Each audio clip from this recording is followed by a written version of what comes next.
By sunrise, the bank would seize. Before noon, the bride hiding in Ethan Cole's barn would be arrested for stealing its deed. Snow clung to Clara Whitmore's torn wedding dress as she pressed a leather envelope against her ribs. She told Ethan the paper belonged to him, not the men hunting her. Before she could reveal whose signature had been forged, hoofbeats stopped beyond the doors. The sheriff called her name, and Ethan saw his dead father's name written across the envelope. 6 hours earlier, Clara Whitmore had stood alone before the altar of Cedar Hollow Church. Her wedding dress had belonged to her mother. Clara had repaired its worn lace by candlelight, believing Nathan Briggs's promise that marriage would finally free her from Silas Vane's control. The church bell rang 10 times. Nathan never came. Instead, Silas entered with 2 hired men and accused Clara of stealing a land deed from his office. The people in the pews began whispering before he finished speaking. Silas had money, influence, and a respect.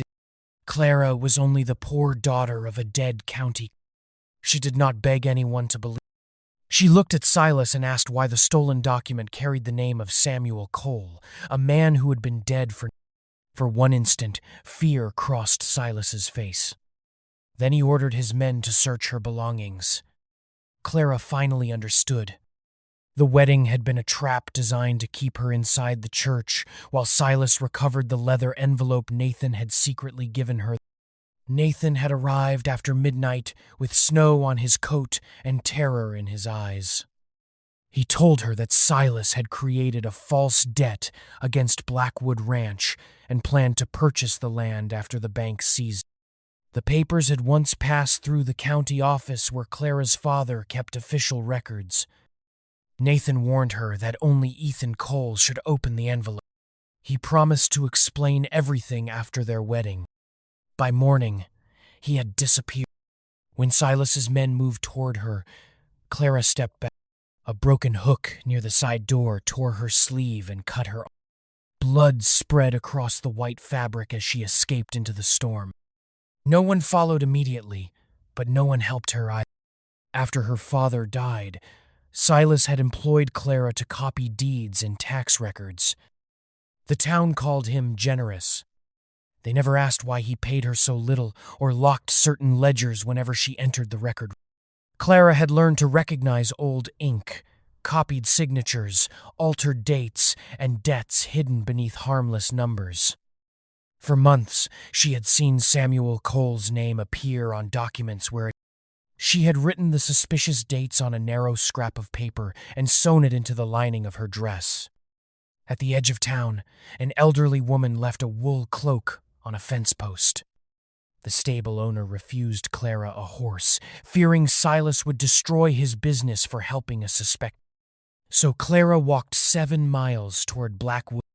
Snow filled her shoes and froze the hem of her wedding dress. Riders eventually left town behind her, their hoofbeats growing louder through the wind. Clara kept one hand over the envelope beneath her. She had no home to return to.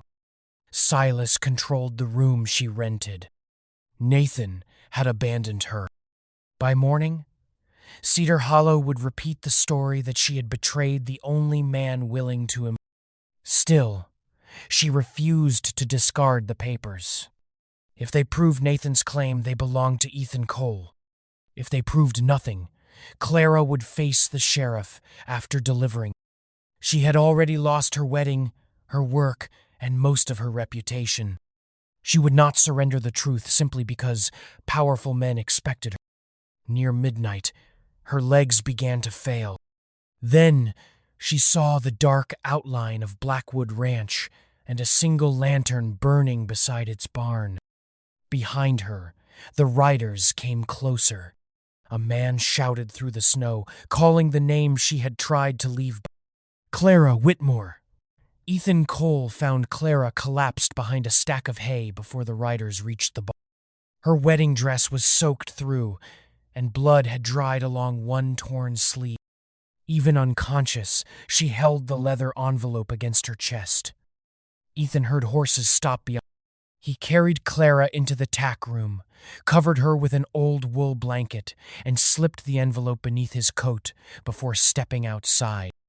The three riders claimed they were searching for. Ethan listened without allowing them farther onto his. When one demanded permission to search the barn, Ethan told him to return with the sheriff. The men rode back towards Cedar Hollow, leaving threats behind. Ethan brought Clara into the ranch house. He asked nothing about the ruined dress, the blood, or why a bride had crossed 7 miles of frozen country alone. He placed hot broth beside the bed and left dry clothes outside. When Clara woke, she tried to stand too quickly. Ethan steadied the chair she reached for but did not touch her. She offered to scrub floors, cook, mend harnesses, or sleep in the barn in exchange for. Ethan told her she owed him nothing that night. Eli Mercer, the orphan boy who helped around the ranch, watched from the kitchen door. Behind him stood Amos Pike, Ethan's longtime ranch manager. Amos studied Clara with suspicion and warned that strangers rarely arrived. Clara said nothing. From the next room, she heard Amos tell the ranch hands that Blackwood would belong to the bank before. The cattle had brought less money than expected. The debt had doubled, and an auction notice was being prepared. On Ethan's desk lay invoices marked with the seal of Silas Vane's legal office. Clara recognized it at once. Ethan placed the leather envelope on the table and asked why his father's name appeared on it. Clara said someone had used Samuel Cole's identity to create a debt against Blackwood Ranch. She did not know how much of Nathan's story was true, but the dates could not be. Ethan's expression. Many people in Cedar Hollow knew he was desperate to save him. A stranger carrying mysterious papers could easily. Clara pushed the envelope toward him. She said he could hand her to the sheriff after he read it. She only wanted the document delivered to the man whose family name had been stolen. That answer made Ethan pause. She was not bargaining for protection or asking him to trust her. She was placing the choice in his hands, even though it might send her. Ethan broke the old seal. The first page described a loan against part of Blackwood. Beneath the formal language appeared the signature of Samuel Cole. Clara moved closer without touching the page. She pointed to the date below the name. According to the record, Samuel Cole had signed the document 3 months after Ethan had buried him. Clara asked Ethan to bring every letter, receipt, and agreement his father had signed. He returned with a wooden box containing cattle contracts. Ethan spread them beside the disputed loan while the storm pressed against the windows. Clara studied the signatures in silence. Samuel's real hand. The first letter leaned forward, and the final stroke of Cole rose sharply. The signature on the loan was slower and careful, as though someone had drawn it while studying. The first name and surname did not even. Samuel had been copied from one letter. Cole had been taken from a cattle receipt written nearly 2 years later. Once Clara showed Ethan where to look, the forgery became impossible to ignore. Silas Vane had handled Samuel's estate after the funeral. He had removed several boxes of records from Blackwood Ranch, claiming they were needed to settle unpaid tax. Ethan had never seen most of them. Clara opened the ranch ledger. The debt had grown every season, though Ethan insisted he had never missed a payment. Interest appeared twice in several months. Legal fees had been added without explanation. One entry claimed Ethan received money while he was driving cattle 3 counties away. Clara asked for the sale records from the previous 2 years. Amos Pike appeared in the doorway before Ethan answered. He said a runaway bride accused of theft had no right to examine Blackwood's private books. His voice remained calm, but his eyes stayed on the opened envelope. Clara did not argue. She pointed to the winter cattle count, and then to the spring sale. 60 animals were missing. They had not died, because the feed records still included them. They had not been sold through Blackwood's usual buyer, because no payment appeared in Ethan's account.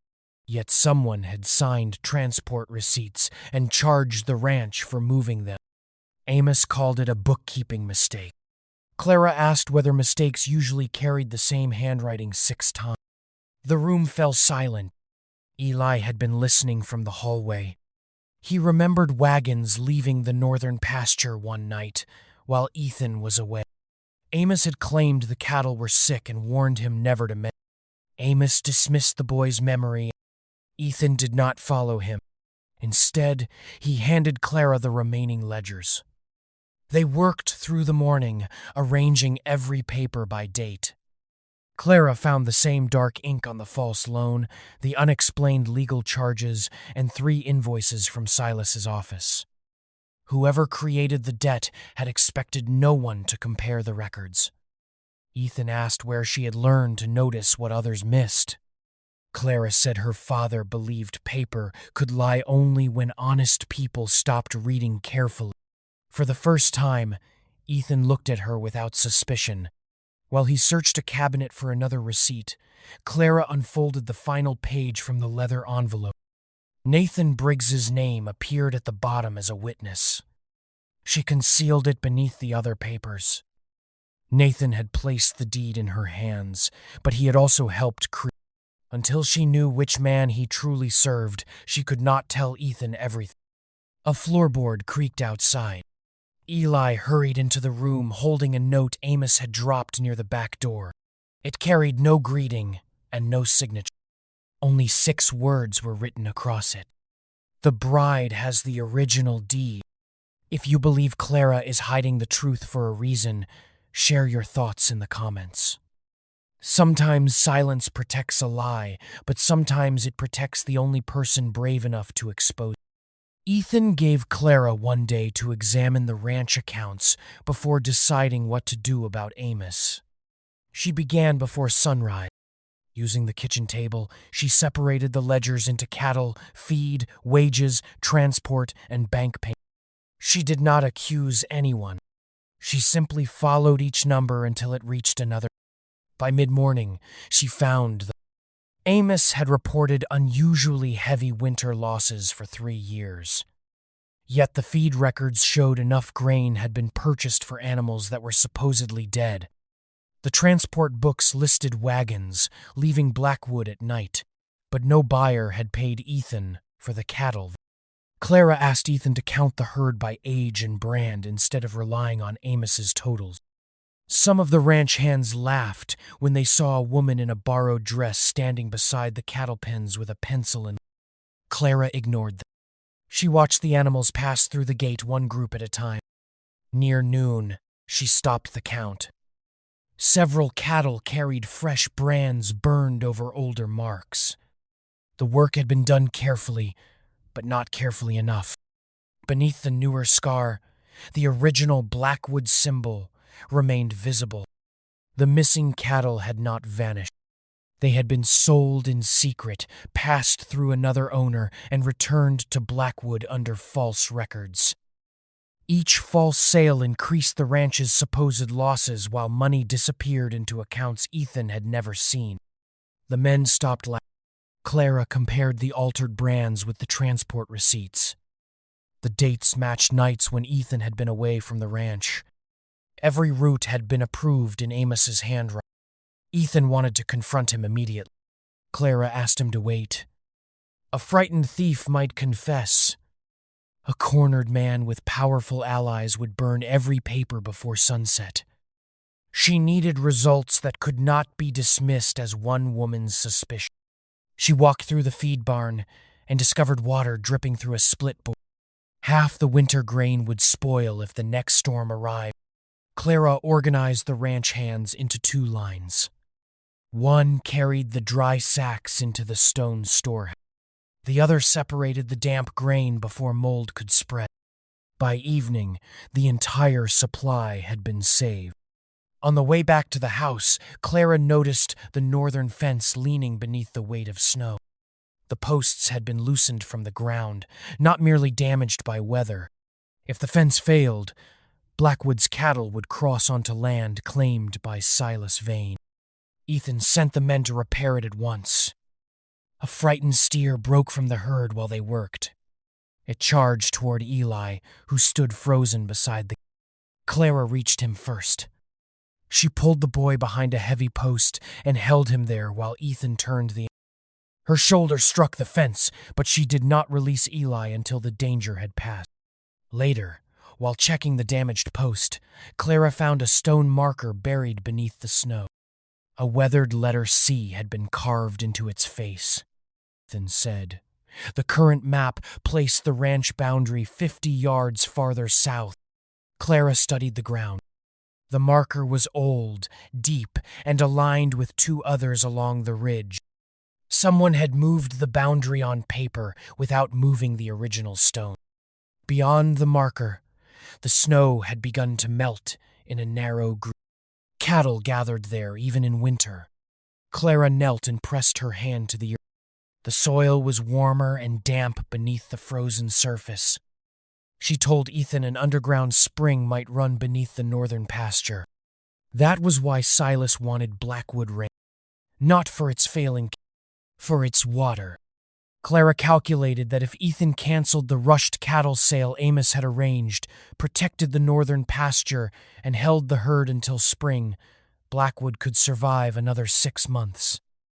Ethan canceled the sale that evening. For the first time in years, he made the decision from his own records instead of Amos's. He placed the key to the ranch office in Clara's hand. It was not gratitude alone. It was trust.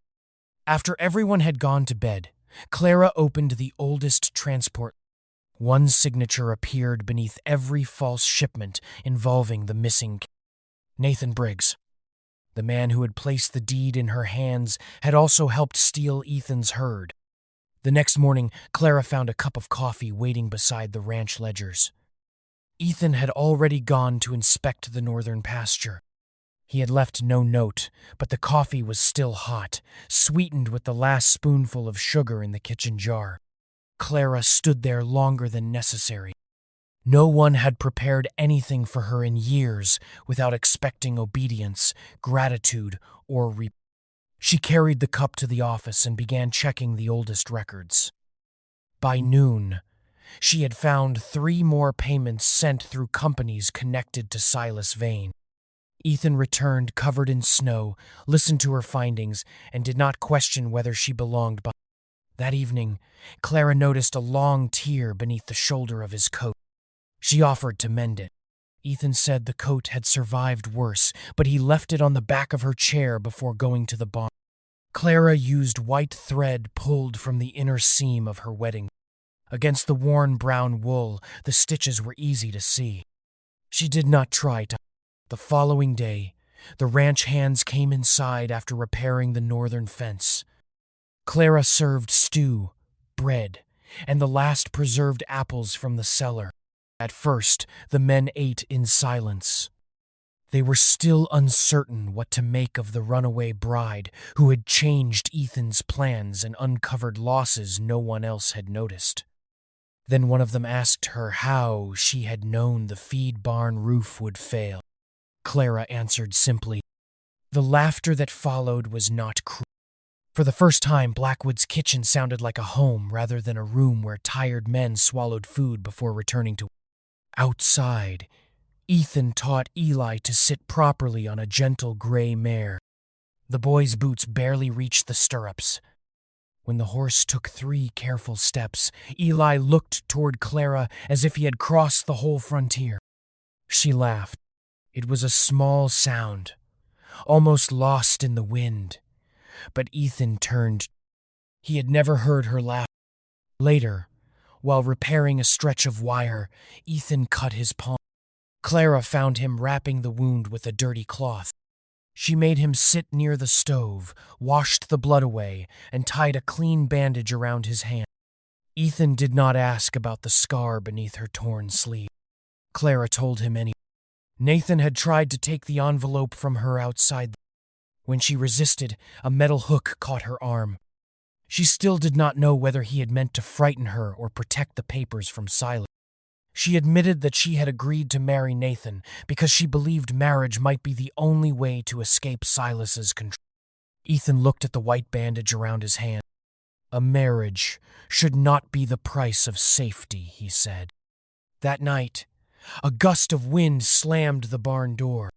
Clara froze. Her breath shortened, and her eyes fixed on the entrance, as though Silas's men had crossed the yard. Ethan stood several feet away. He did not reach for her. He did not tell her to calm down. He lowered himself onto an overturned bucket and waited. Gradually, Clara's breathing slowed. She said she had forgotten what it felt like to be spoken to gently. Ethan answered that kindness was not a debt. The words settled between them with the quiet weight of snow. Later, Clara passed the empty bedroom across from hers. Ethan had never opened it, but that evening the door stood slightly ajar. Inside lay a boy's boots, a cracked saddle, and a silver watch resting beneath a layer of dust. The room had belonged to Ethan's younger brother. Ethan explained that Caleb had died during a winter storm while searching for missing Caleb. Amos had given him the wrong location. Everyone believed it had been an honest mistake. Now Ethan was no longer certain. Clara asked to see the night logs from that winter. One page had been torn out. The missing page number matched a transport entry tied to one of the false cattle shipments. Neither of them spoke for a long time. The fraud had begun earlier than they thought, and it may have cost more than land. Near dusk, Clara hung Ethan's repaired coat beside them.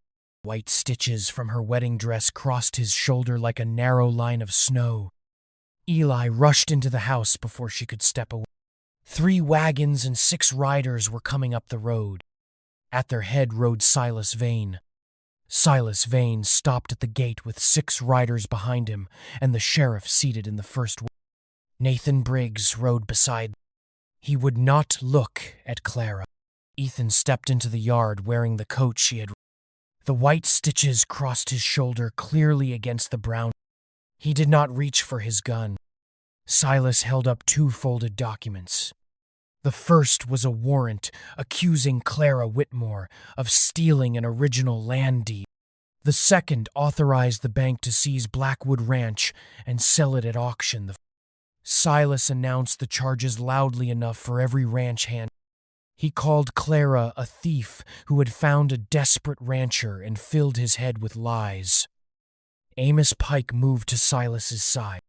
He claimed Clara had entered the ranch office without permission, altered the books, and persuaded Ethan to cancel a lawful cattle sale. He spoke as if he were protecting Blackwood from a stranger rather than explaining years of missing money. Clara came out of the house before Ethan could ask her to remain inside. She would not hide while other people decided who she was. Sheriff Daniel Reed opened the warrant and said he was required to take her into custody unless Ethan could provide a lawful reason to delay the arrest. Clara asked to see the document.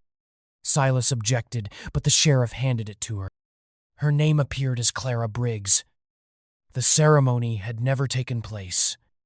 She had never signed a marriage record, and no judge had changed. Silas dismissed it as a clerical mistake. Clara examined the seal, the case number, and the date. The seal was genuine. Everything else was wrong. Nathan finally raised his head.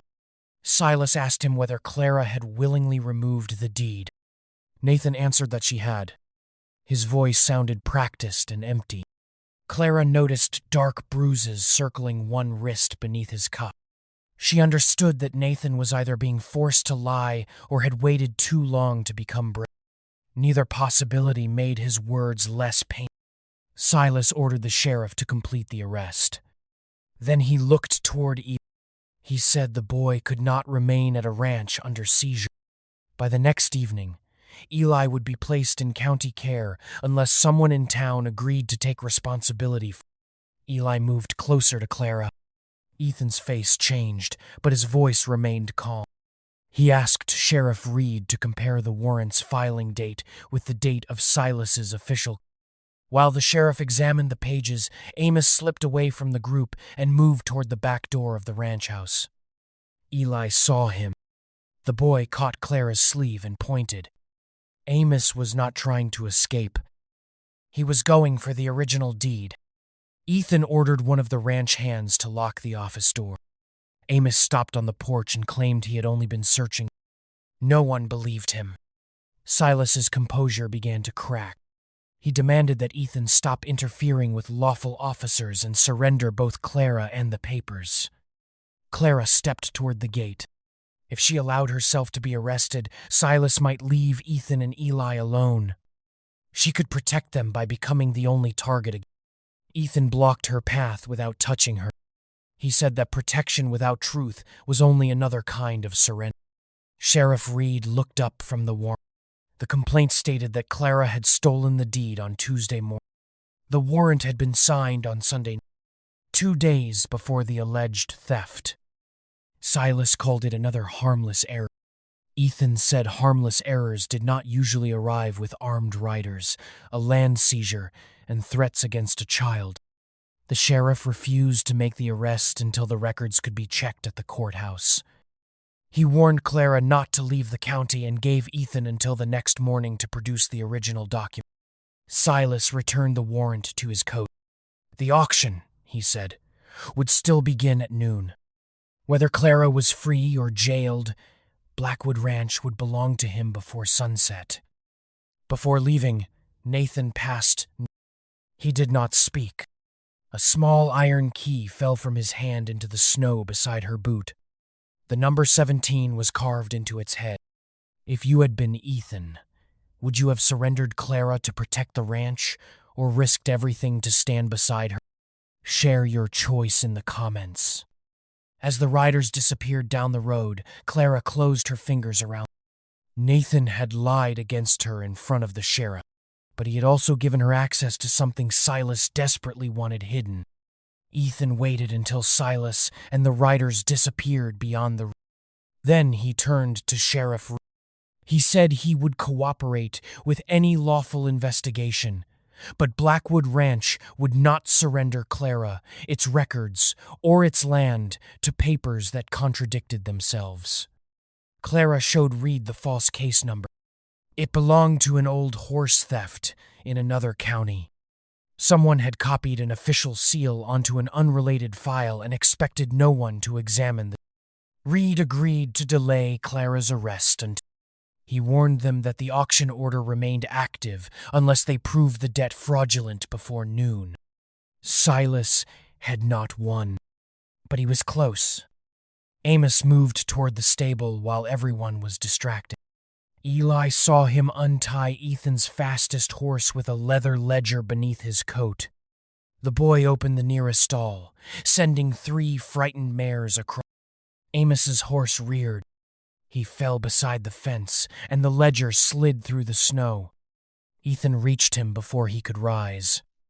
He did not strike him. He removed the revolver from Amos's belt, handed it to Reed, and asked the sheriff to search him lawfully. Inside Amos's coat, Reed found a payment receipt from the Vaneland. The amount matched one of the losses Clara had uncovered in Blackwood's accounts. Amos claimed Silas had paid him for cattle advice.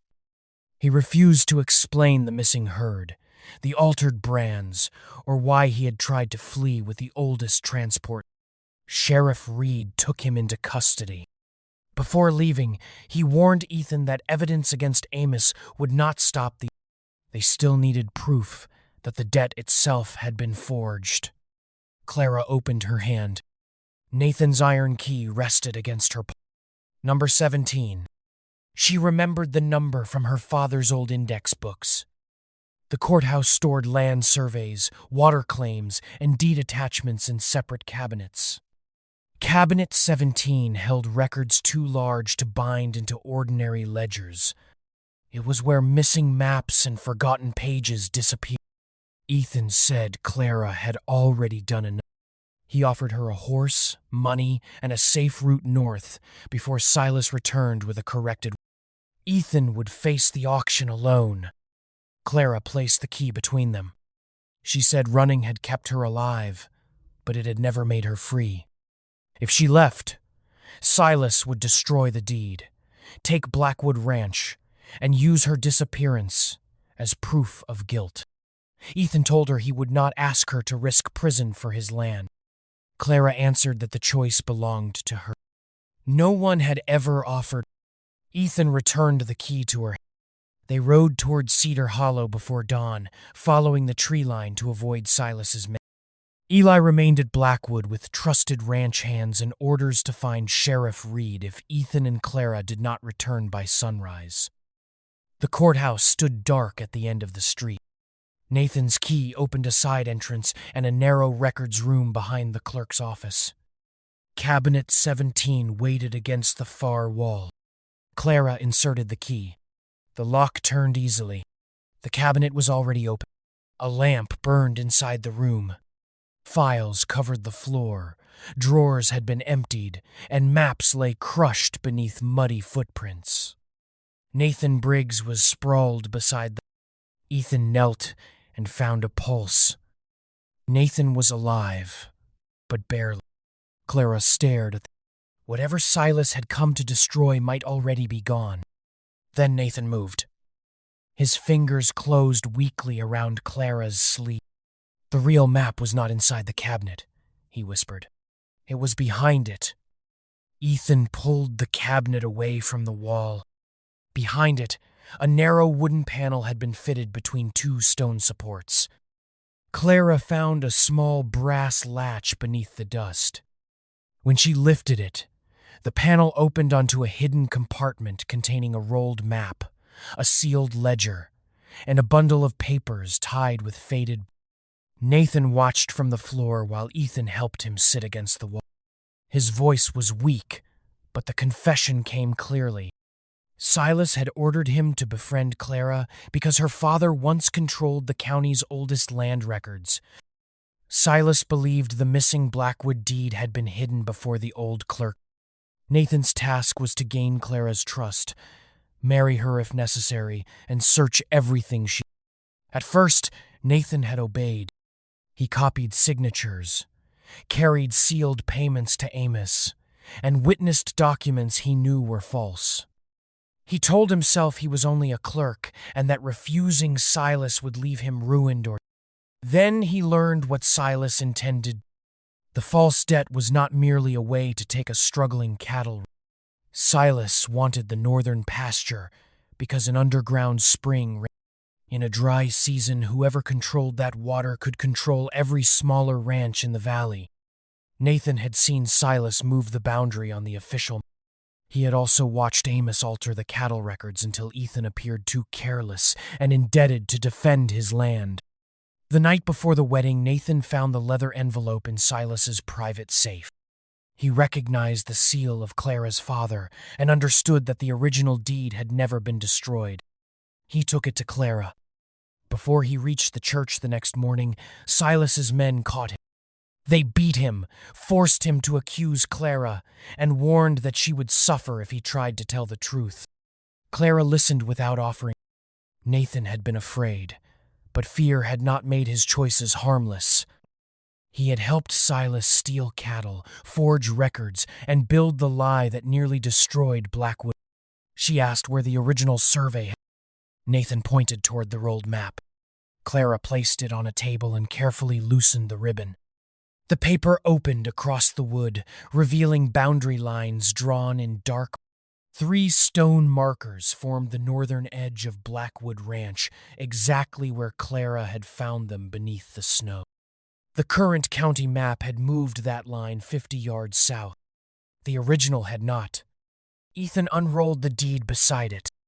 His father had borrowed money against a small eastern parcel shortly before his death. The loan had been paid. Blackwood Ranch itself had never been pledged to the bank. A separate attachment granted the Cole family permanent rights to the spring beneath the north. The attachment carried Samuel Cole's real signature, the county seal, and the mark of Clara's father as recording. Clara opened the sealed ledger. Inside were samples of every signature officially witnessed during her father's final years in office. Samuel's name appeared beside a date more than 2 years before the false loan. The shape matched the genuine letters Ethan had preserved. The signature on Silas's document had been assembled from those records. Nathan handed Clara a smaller notebook he had kept beneath his shirt. It listed dates, payments, forged filings, and the names of men Silas had brought. Amos appeared on 6 pages. The bank clerk who approved the debt appeared on 3. There was also an entry from the winter Caleb Cold. Amos had been paid to send Caleb toward the eastern ravine, while Silas's surveyors tested the northern spring. The note did not say they meant for Caleb to die, but it proved the false directions had never been an innocent mistake. Ethan stared at the...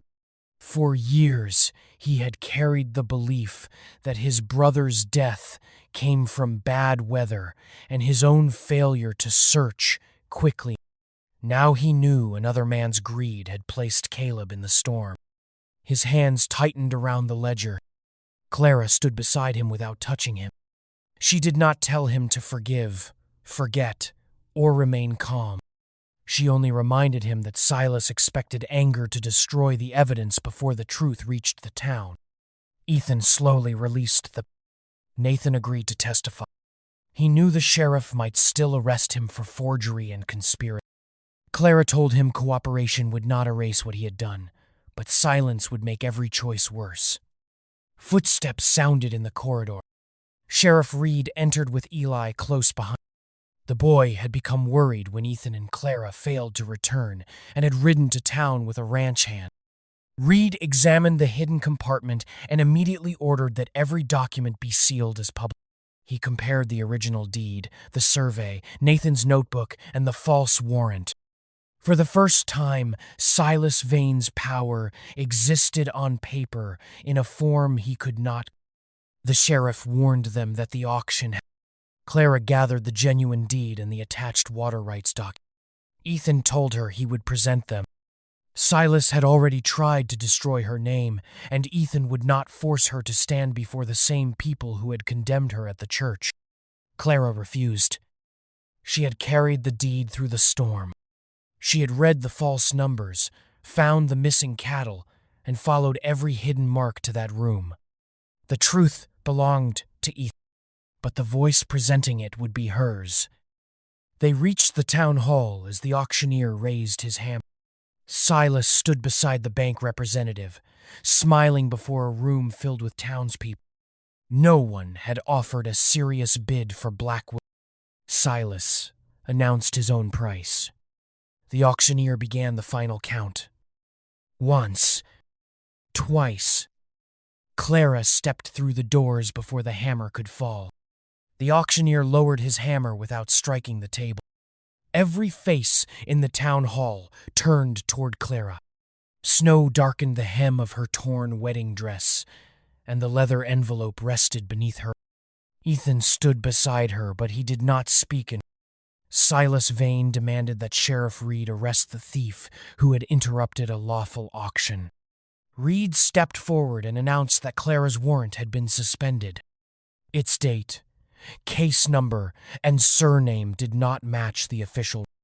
Clara approached the auction table and asked the bank representative to read the number attached to Blackwood's debt. She placed the false loan beside Samuel Cole's original deed. The number belonged to a mortgage on a small eastern parcel, not the entire ranch. That debt had already been paid. The bank representative examined the receipt and confirmed the payment seal. Clara opened the county signature. Samuel's name on the false loan had been copied from 2 separate records.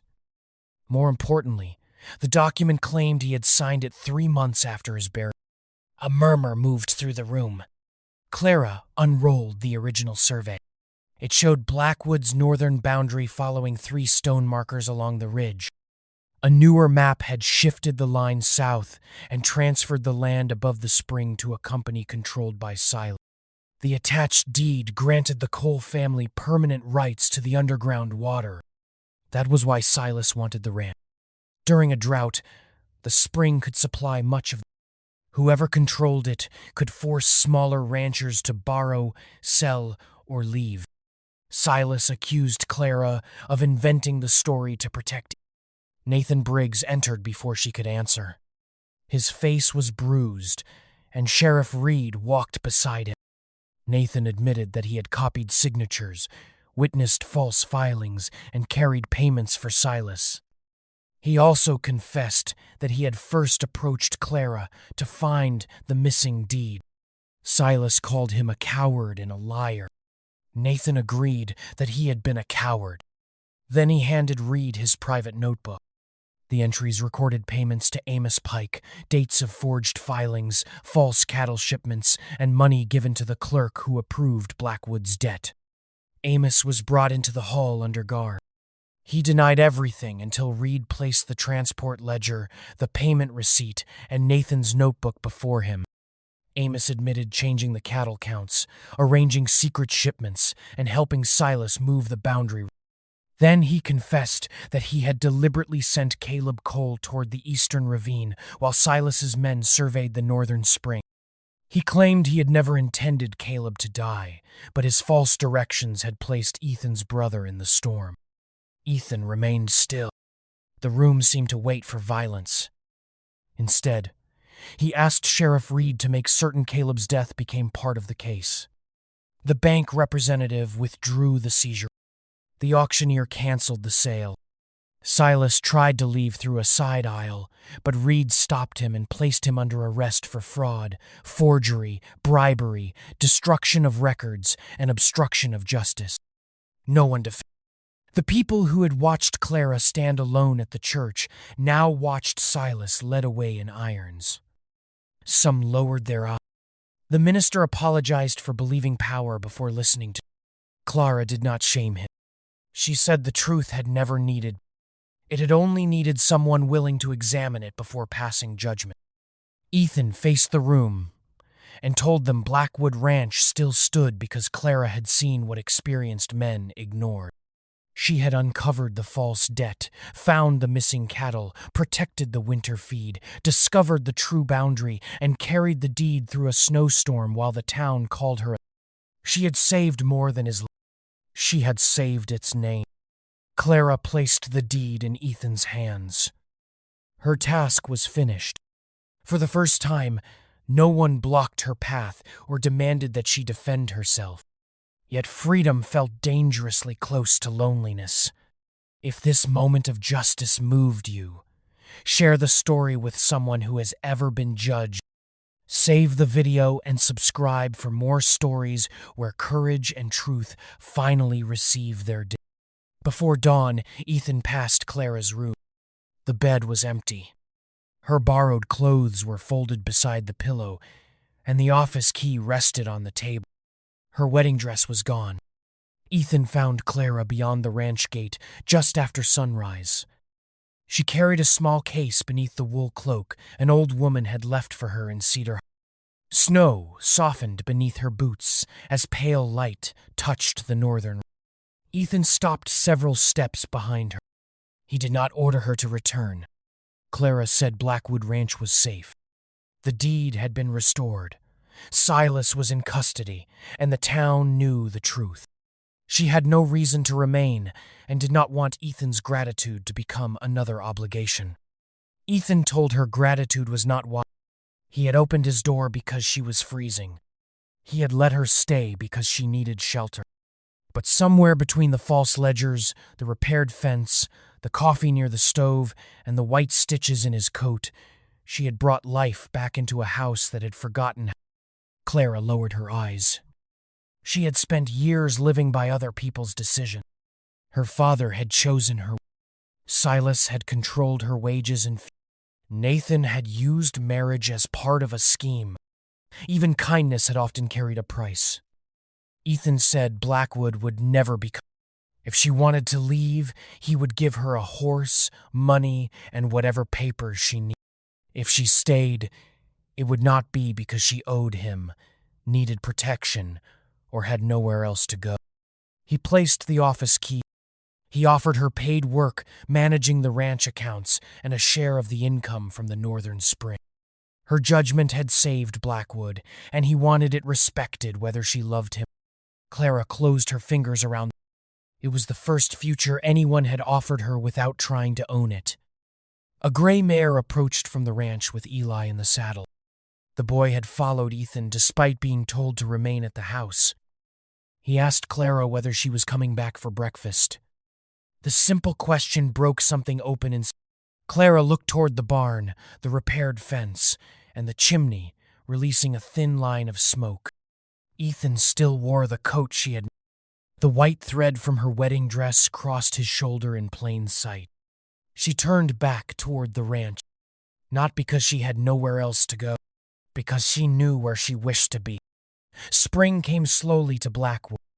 The bank removed every false claim against the land. Smaller ranches received fair access to the northern spring. Nathan accepted judgment for his part in the fraud and continued cooperating with the sheriff. Clara managed the accounts.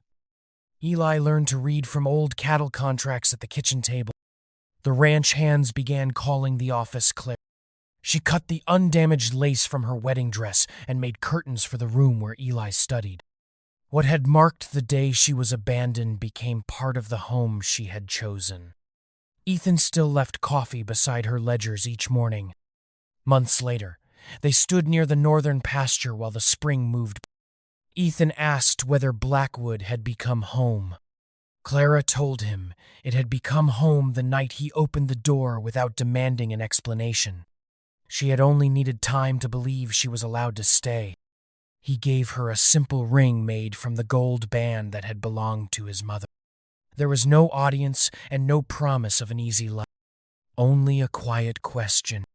Clara answered yes because the choice was hers. When Eli asked whether he could call Ethan Pa and Clara Ma, she reached for the boy's hand, and Ethan placed an arm around them both. Behind them, the final snow slipped from the barn. Blackwood Ranch had been saved by a deed, a ledger, and the courage to tell the truth. But it became a family because one frightened woman was finally free to stay. Free to stay. Free to stay. Free to stay. Free to stay. Free to